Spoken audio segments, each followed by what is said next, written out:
안녕하십니까. 2023년 11월 YTN DMB 회의를 시작하도록 하겠습니다.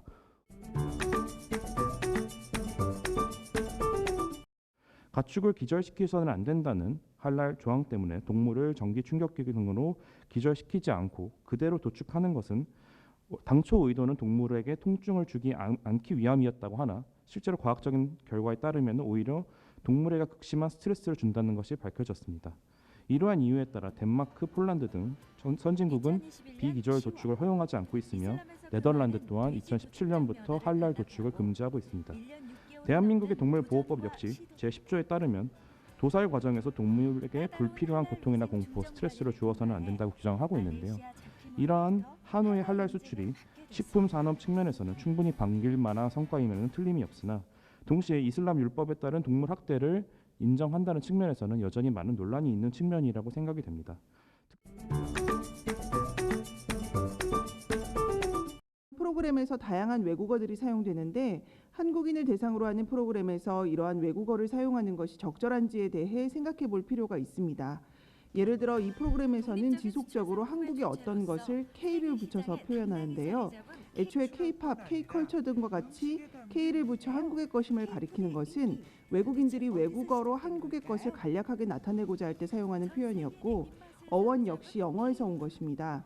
따라서 K-라이스벨트와 같이 외국인들을 대상으로 하는 사업 이름에 K를 붙이는 것은 이해가 되지만 한국인들을 대상으로 하는 프로그램에서 한국 농기계를 한국어로 설명할 때 K농기계라고 표현하는 것이 내용 전달과 정확한 표현을 위해 적절한 것인지 의심스럽습니다.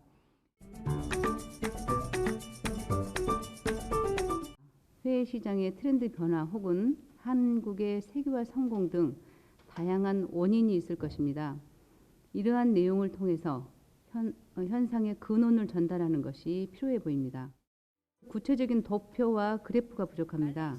시각적 자료가 필요한 이유는 청자가 시장의 중요성을 인지하는 데 도움을 줄 것이며 또 세금 투입의 타당성을 가지고 국민적 지원이 가능할 것으로 보입니다. 매년 K푸드 시장의 성장 및 전망과 할랄 시장의 규모 및 성장 전망에 대한 시각적 자료가 포함되는 것이 필요해 보입니다. 이러한 노력 등을 통해 K푸드의 성장 필요성 및 해외 시장에서의 위상을 효과적으로 전달할 수 있고 또 시각 자료 보강으로 시청자의 이해가 높아질 것입니다.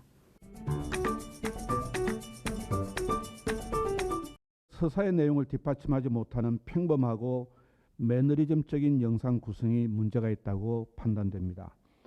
외국인들이 김밥 등 한식을 먹거나 조리하는 장면, 그리고 이에 대한 호기심이나 감탄사적 평가를 하는 장면 등은 외국인들의 K푸드에 대한 이해와 관심을 설명하는 대다수의 콘텐츠에서 대부분 등장하는 오프닝 장면들입니다.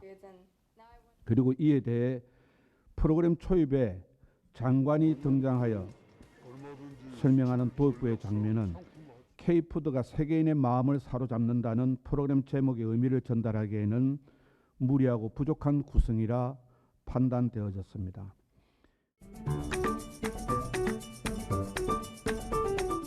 이러한 이야기를 담아내는 전문가로서 지나치게 정부 관료나 장관 인터뷰에 의존을 하다 보니 정책 홍보 영상으로 여겨지게 만드는 부분도 없지 않습니다.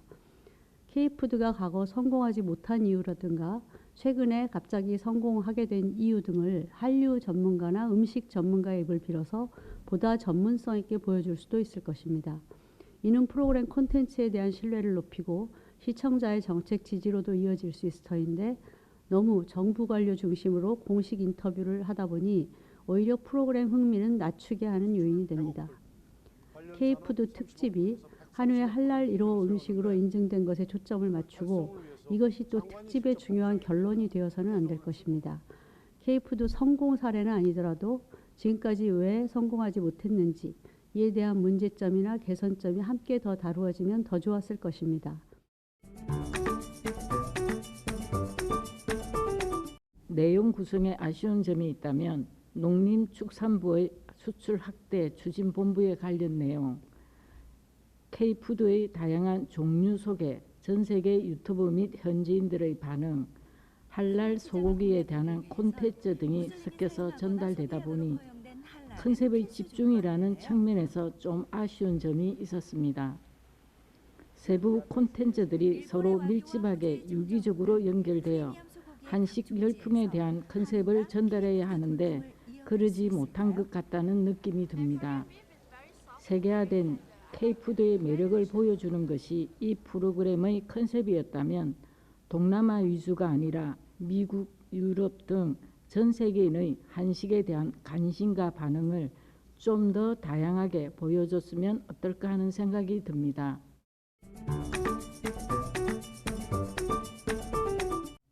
우리나라에서는 최근 스마트팜 기술의 발전으로 한때 농업 영역에서는 찾아볼 수 없던 청년층의 농업 영역으로의 유입이 다소 증가하고 있긴 하지만 여전히 그 종사 인구수가 현저히 부족한 1차 산업인 농업의 놀라운 경제적 가능성 그 이상을 보여주는 특집이라 좋았습니다. 전 인류를 놓고 보자면 앞서 언급한 여러 가지 이유로 식량 공급 체계가 무너져서 갈수록 빈익빈 부익부의 현상이 1차 산업에서 극대화되어 언젠가는 식량이 무기화가 되는 상황까지도 갈 수 있다는 의견도 나오고 있는 지금 농업 환경이 열악한 아프리카와 중동 지역의 나라들이 신뢰할 만한 농업 기반을 만드는 데 도움을 제공하고 있음과 동시에 우리의 미래 솔루션에 대한 큰 가능성 또한 보았습니다.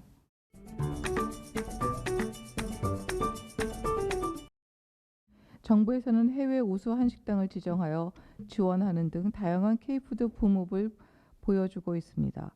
본 프로그램에서 중점을 두는 부분은 한우의 말레이시아 수출권으로 보여집니다. 말레이시아는 이슬람 국가로 이들 국가로 수출하려면 할랄 인증을 받아야 합니다. 한국의 많은 중소기업들이 수출에 필요한 이 제도를 알고 있지만 비용이 높고 현지인의 입맛을 만족시킬 것인지 등 우려사항도 있습니다. 본 프로그램은 그 속에 정부도 함께 하려는 의지와 노력을 보여주고자 한 듯합니다. 모두 함께 응원하는 부분이며 함께 키워가야 할 부분임에 공감합니다. 저 같은 경우에도 그 코골이나 이런 부분 때문에 옆으로 누워서 자는 경우가 많은데 그 구동형 하악 전진 기기를 사용하게 되면 옆으로 누워서 잘 때는 턱을 강제로 당기지 않아도 된다고 하니까 기계가 참 효용성이 많을 것 같습니다. 그래서 특허 편에서는 이번에 보니까 거의 대부분 의료기기나 이런 쪽이 많이 나왔는데 그런 부분이 참 감회가 깊었습니다.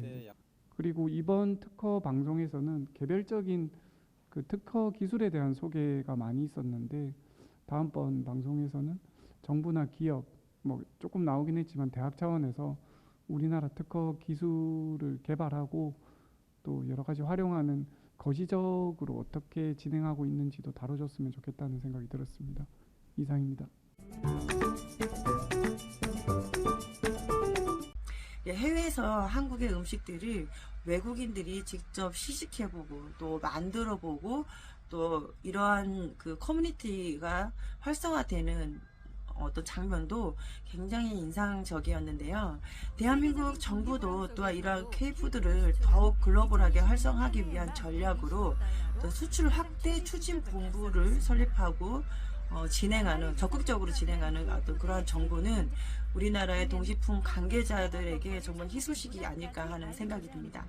특히 다민족 국가인 말레이시아를 대상으로 K푸드에 대한 현지인들의 인터뷰 장면과 K푸드를 즐기는 모습이 굉장히 인상적이었고요. 또 한국의 농산물의 발전을 상징적으로 보여주고 8년 만에 캄보디아로의 한우 수출을 시작하는 장면도 의미 있는 장면이었습니다. 좀 더 한국의 다양한 음식들이 또 세계에서 어떻게 판매되고 어떻게 자리 잡고 있는지 또 대한민국 정부도 어떠한 노력을 하는지에 대한 넓은 방역과 깊은 방향으로 좀 더 제작되면 어떨까 하는 의견을 내어봅니다. 2023년 11월 YTN DMB 시청자위원회 회의를 모두 마치도록 하겠습니다.